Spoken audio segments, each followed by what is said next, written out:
my stitches. This is Jackie, and I'm coming to you today to share with you a mini tutorial. And I want to thank everybody who visited my last tutorial and liked and subscribed and commented. It was amazing how many people found that video so informative, and I was so glad that the information that I shared was helpful to other stitchers in order to get their finishing done. So I'm going to share with you another tip today that is in reference to stitching, of course, and how you can make your stitching a little easier. I don't know if that's the correct way to put it, but that's the way I'm going to put it. So we're going to talk today about wasting fabric. So this is one of my big pet peeves. I cannot stand to waste fabric. It is expensive. I know some of you are buying fabric and you're buying overdyed linen and even wave and Aida, and you could be paying $20, $25, $30 for a piece of fabric. And I really despise wasting any of it because I want to use every little bit that I have because I paid for it and I want to use it. So it is one of my biggest pet peeves, and I'll show you what I mean. So I stitched up God Save the Queen. I've showed this before. So there it is. And I love this piece, but what did I waste? So I got a piece of fabric, I cut it, I started in the middle, and what did I have? This is what I cut off. These two pieces right here. And I'm like, oh my God, what a waste of fabric. So if I put these two together, that could have been another pattern. I mean, look at that. I could have stitched something beautiful on that. As it is, I might get a small on here, but pretty much it's wasted. And it was beautiful fabric. It is I want to say 36 count legacy. So very disappointing that I didn't calculate better when I was doing this, because most of the time I'm a middle stitcher. I start in the middle. That's how I started for many, many years since, stitching in the 80s. That's what we all learned how to do, is start in the middle and work your way out. So I'm like, I don't want to do that anymore. I can't waste any more fabric. So I know a lot of people came up with a stitching guide, which was really cool. I'm like, that is a fabulous idea. Piece of wood, they put a couple of notches in it, and now they can figure out how far from the edge to stitch and start stitching in the upper corners, whether upper left or upper right. I love that idea, but I'm like, it's a piece of wood. I can do that. So I made a corner guide out of mat board. And there it is. Simple, simple. And I'm going to show you how to do it too. So I want you to hold on. I'm going to change my view and show you how you can make a corner guide of your own.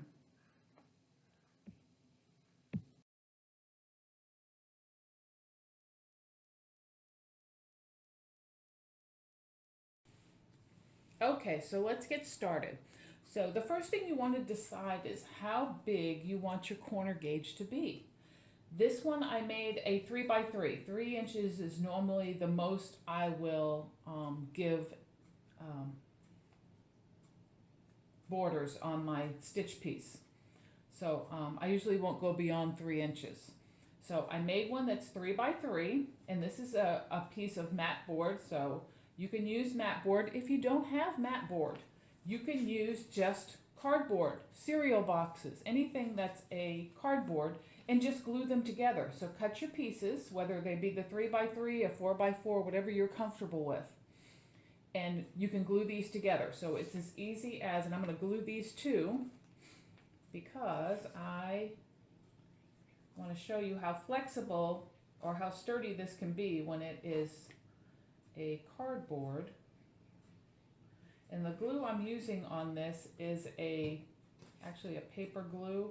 If you're using some other type of glue, just make sure that you are, I think I got this backwards, hold on, because this is not exact. So let's flip it, there we go. Make sure that you're not using too much. I mean, it should hold pretty steady. So there it is. So I'm gonna let that dry for a few minutes. I'll leave that open. And you can use that as well. It makes it pretty sturdy. and when it dries, it'll be either even sturdier than it is now, and we can use that. So I'm going to stick that under my lamp here just to get it to firm up a little. So what we're going to do is you just take your board.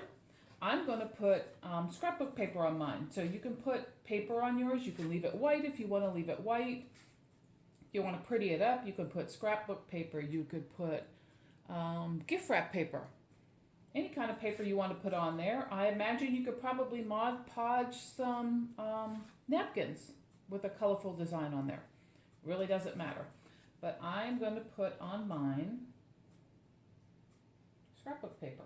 So what I normally do is I'll run my glue around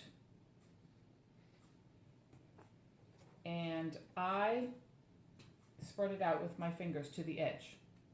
Now you can use a paintbrush if you like or something else to spread it, but I like to use my finger because I want it to go all the way to the edge. I don't want it to start peeling or anything, so I want to make sure that I'm getting it to the edge. In the middle, I just smear around a little.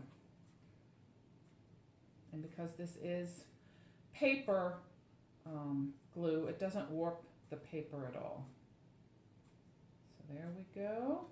Got it all on there. And I'll take my paper, and what I do is I just don't lay it on there. I lay this on its edge, I lay my paper on its edge, and then I will line it up. Before I press it, I'm not touching anything with this finger. I will line up all my edges and make sure it's on there straight. And press. That way it's not crooked or anything. It's on there straight, and press. Okay, I'm going to leave my finger dirty for right now until I get the other part on. And then I'm going to do the other side. So I'm going to put this on here. Okay, I'm going to press it out.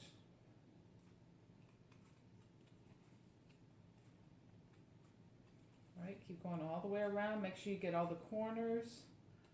Right, you don't want to miss all that. I'll put a little bit in the center and spread that just to give it, so it sticks all the way around. And I'm going to do the same thing. I'm going to lay it on its edge, put my paper on its edge up to it, just lightly lay it against it, and then flip it. And so make sure that it's totally on there correctly. And then press, flip, press. Make sure.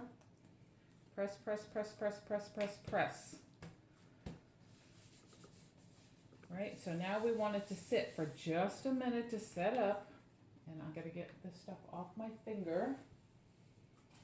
I've got some fabric scraps in my trash, so I'm just going to wipe my finger off.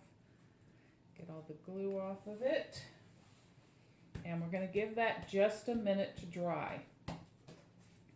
Okay, I'm going to stick it under something heavy. There we go. Just let that sit there. Let's see, I'd rather have it something that covers it completely. There we go. There, we'll let that sit there for just a minute.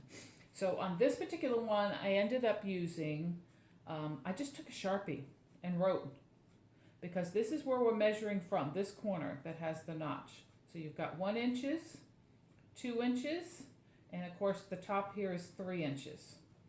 So that's how you mark it. So I used just a Sharpie. You could use a pen, a pencil. You could use a label maker if you have a label maker and make little labels, 2 inch, 1 inch, so that you know that what the measurements are. If I pull this one, let's see, now we've got this one, and you can see this is like almost like mat board. It is sturdy. So you could definitely use cardboard if you didn't have mat board, okay? And this one is still not completely glued, so yeah, you want to make sure that if you're doing it this way that you get everything completely glued. There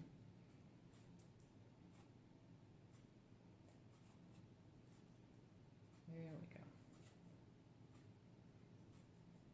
Just hold it for a second. Okay, so we'll put that one aside. We've got this one pressed down.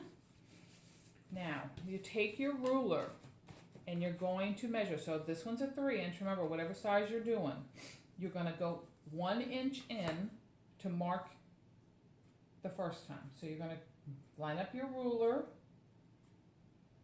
take a pencil, mark 1 inch. Okay, and then you're going to mark a 2-inch. If you were doing a 4-inch guide, you would mark 3, 2, and 1. We're just doing 1 and 2. Okay, because number 3 would be the whole thing. So 1, 2. You're going to turn quarter so you can still see the lines that you marked, and you're going to do it again. So you're going to go 1 inch, just a little tick mark. It doesn't have to be big. And then 2 inch. Like that. So now you've gotten, I don't know if you guys can see those or not, I've got a 1 inch and a 2 inch and a 1 inch and a 2 inch. Okay? And this is where we're going to notch our cardboard in order to have the notches to see where the measurements are. Now, I have a crocodile, which is a hole punch and eyelet setter, and that's what I'm going to use. You can use a regular hole punch. It'll be a little more difficult to get through the mat board with a regular punch. If you were doing the cardboard, then you could use the regular punch and measure each one separately, do your punches, and then put them together and glue them together. But since I have a crocodile, that's what I'm going to use. I'm using the larger hole on here, and I'm lining it up. I don't know if you guys can see this or not. I'm going to line like this so you can see. I'm lining up the center. Can you guys see that? I don't know if you can see that or not. I'm lining up the line right in the center of the hole, but I'm only going halfway across. I'm not putting a full hole. I'm putting a half a hole on the edge. So I'm lining it up and pressing so I get that. So I get that little notch. Okay? And then I'm going to do all 4 of them that way. 1, 2, 3, 4. Okay, so there is 4 notches. 1, 2, 3, 4, and then this corner I'm going to notch as well. Just going to stick it in there halfway and pull it. So now I've got notches here. You can see I've got notches, notches, notches, notches, and it's as simple as that. That's how you make your corner gauge. Now, I like when this is dry. I'm going to sand it even though it's not dry. I like to sand all my edges all the way around. Now, I'm using a nail file, and the reason I do that is so the edges won't lift up, so it'll last just a little longer. So I just rub my nail file along the edge to sand the edge down a little. And I go all the way around.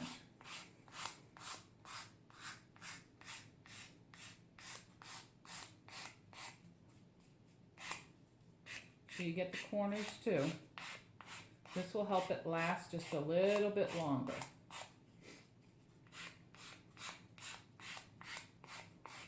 And it gives your edges just a little white edge, which is just fine. Doesn't hurt anything. Right, and go to the other side.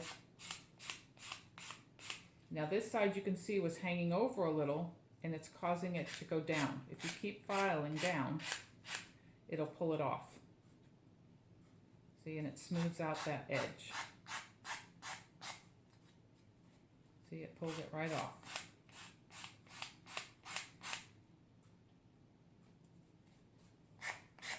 And just keep working it until it pulls the paper off. And it makes it smooth.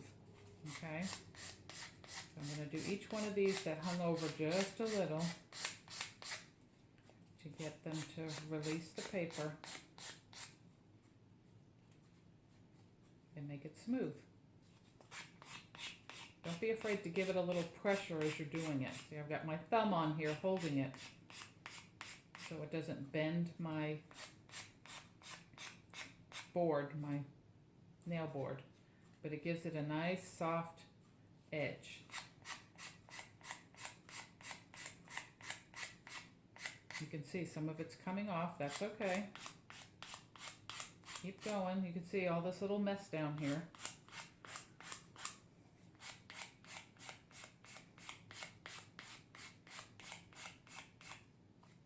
Okay, and I see it's still hanging over on the other side. I flip it over.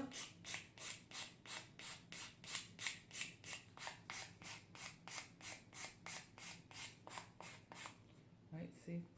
Hope you guys can see that. Okay, and you keep going. You get all 4 edges.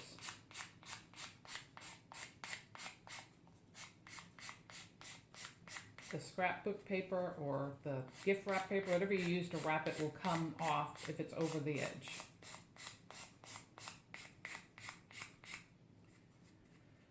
And I think that's it. I might want to do a little bit more here.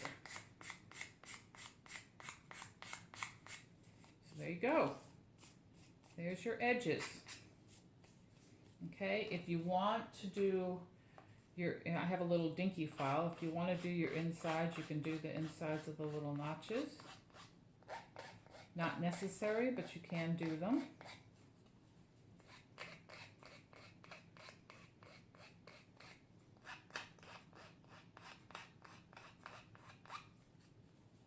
I'll do this one. Do the back side.